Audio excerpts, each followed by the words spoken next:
Бүгін булочканың бір түрі жгутики жасаймыз. Хлебный корзинаға салғанға жақсы тоқаштардың жанына әдемі болады. Ол үшін бізге 200 мл сүт керек, 60 грамм сары май, 2 жұмыртқа, 25 грамм қант, 1 шай қасық тұз, сәл аздау, толтырмай. И 1 шай қасық, 10 граммдай дрожжи керек, 500 грамм ұн керек болады. Барлық рецепт бойынша қанша зат керек, барлығын мен астына жазып қоям. Қазір бисмилла, осы заттардан қамыр илейміз. Тұзды салдық, шекерімізді салдық. Жақсылап езіп алайық.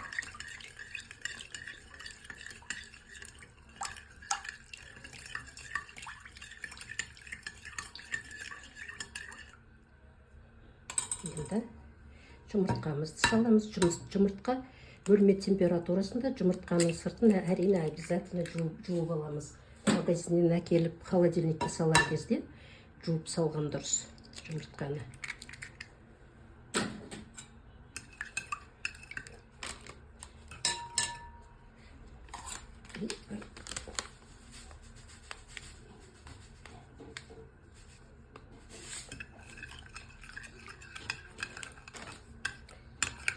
Сегіз 10 грамдай дрожж салдық. Сүтіміз жылы болу керек. Бірақ дрожж күйіп қалмайтындай жылы болу керек. Енді сары майымызды саламыз.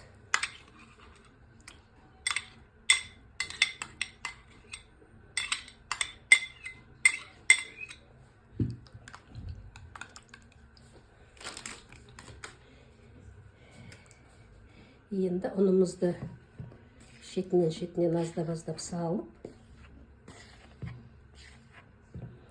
қамыр илейміз. Осындай қолға жабыспайтын жүп-жұмсақ қамыр болады. Осы қамырды қазір жарты сағатқа бетін жауып, жылы жерге қойып қоямыз. Бетін жауып жылы жерге қойып қоямыз. Жарты сағаттан кейін бір қайтарып, содан кейін ары қарай жгутики формировать етеміз. Қамырымыз біздің көтерілді. Қамырымыз әдемі көтерілді. Енді осы қамырдан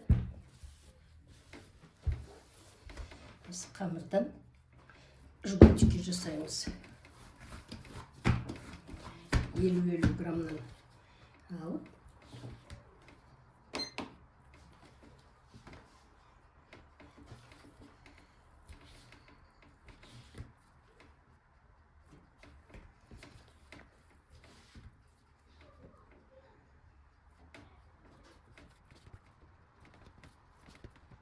граммнан бөліп алдық қамырларды.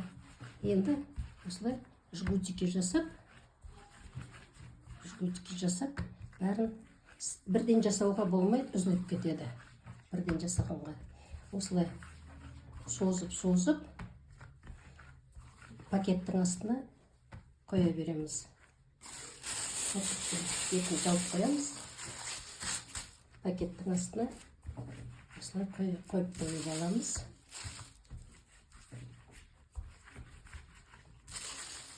Содан шетінен бастап, тағы да ақырын жаймен жая береміз. Қатты жаймаймыз. Өзінің ыңғайына қарай осылай жұмсара береді, пакеттің астында жатып.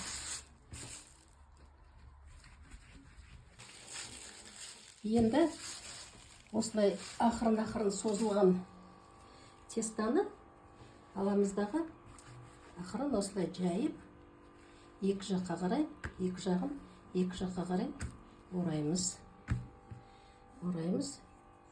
Сонда қамыр осылай болып қалады. Тағы да бір көрсетем. Қамыр қолыңызды майламайсыз. Қамыр өзі әдемі, жұмсақ, қолға жабыспайды. Екі жаққа қарай ораймыз. чтобы жгутик болу үшін бізде.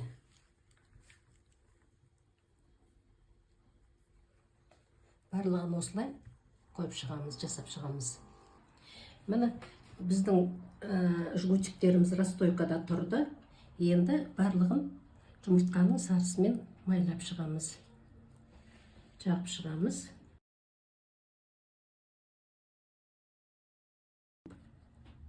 180 градуста 20-25 минут әдемі қызарып піскенше пісіріп аламыз.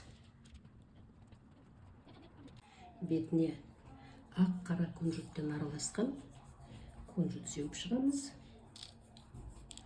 Мен біреуіне мақ сепкім кеп тұр. Мақпен де әдемі көрінеді.